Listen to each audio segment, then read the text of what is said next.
E você, vive só de mão de obra? Você, mecânico, vive só de mão de obra? Essa pergunta sempre vai e volta, parece até uma moda que vai e volta. Você vive só de mão de obra ou você vende também peças? Em primeiro lugar, qual é o seu KNAI principal? Qual é a sua ocupação principal? Prestação de serviços, mão de obra. Então sim, você deve viver só de mão de obra. Ela deve ser o suficiente para sustentar a sua oficina. Não estou dizendo que você não tem direito e nem tem conhecimento, porque sim, você tem expertise e conhecimento para comprar peças no distribuidor de boa qualidade e revender. Então você pode ter sim um KNAI secundário como venda de peças. Lógico, tem pessoas que têm o KNAI principal, venda de peças, e um secundário como prestação de serviços. Mas você, mecânico, se tem o seu KNAI principal, prestação de serviços, e tem sua origem em vender hora de mão de obra, se a hora de mão de obra não está te sustentando, algo de errado está ocorrendo. Será que é o cálculo da sua hora de serviço? Será que ele está correto? Será que você está cobrando a hora adequada? Será que a sua composição de horas, quando monta o orçamento, está adequada? Será que você está usando uma tabela adequada em que contém os valores de hora corretos e faz a composição correta quando monta um orçamento? Mas principalmente, está se atrelando esse texto a um vídeo em que mostra a venda de produtos. Esse vídeo, talvez baseado numa peça de teatro, talvez baseado em histórias já antigas, em que mostra um vendedor que começa vendendo com a procura de um anzol e termina vendendo um barco com caminhonete e tudo. Mas na sua oficina, os seus serviços estão sendo oferecidos corretamente? Você tem adaptado isso para a sua oficina corretamente? Por quê? Quem deve determinar o serviço a ser feito é você, o profissional. Mas o cliente normalmente te procura: quero trocar pastilhas de freio. Eu tenho que ganhar também uma pastilha de freio, na venda de pastilhas de freio. Então eu vou ganhar lá R$90 da troca de pastilhas de freio. Alguns até menos, outros mais. E estou falando de um carro básico, mas eu tenho que ganhar também na peça, senão eu quebro.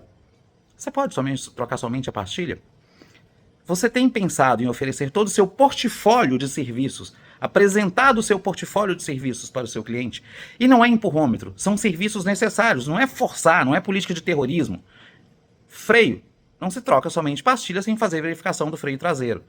Para que o freio funcione bem, é necessário que o fluido de freio esteja em dia. Muitas vezes o cliente não conhece as necessidades do veículo dele. E é a sua obrigação como profissional apresentar esses serviços preventivos, periódicos e preditivos para o seu cliente. Essas manutenções necessárias, como no caso da troca de pastilhas, já é obrigatório ao trocar pastilhas. Pode perguntar para qualquer palestrante ou qualquer sistemista que faz pastilhas e discos de freio. Se eu não tiver eficiência de 30% traseira, a eficiência de 70% dianteira é sobrecarregada. Então, você pode perder uma garantia de pastilhas e discos se não tem um freio traseiro eficiente. Então, faz parte de uma troca de pastilhas fazer a desmontagem e verificação do sistema traseiro, seja disco ou seja pastilha. Faz parte fazer um teste do fluido de freio. Você tem feito isso quando o seu cliente chega e pede troca de óleo, porque ele não sabe que a revisão não é somente troca de óleo. Você mostra para ele, no manual do veículo dele, quais são os serviços recomendados pelo fabricante, o que é necessário para a segurança e longevidade, vida útil do carro dele.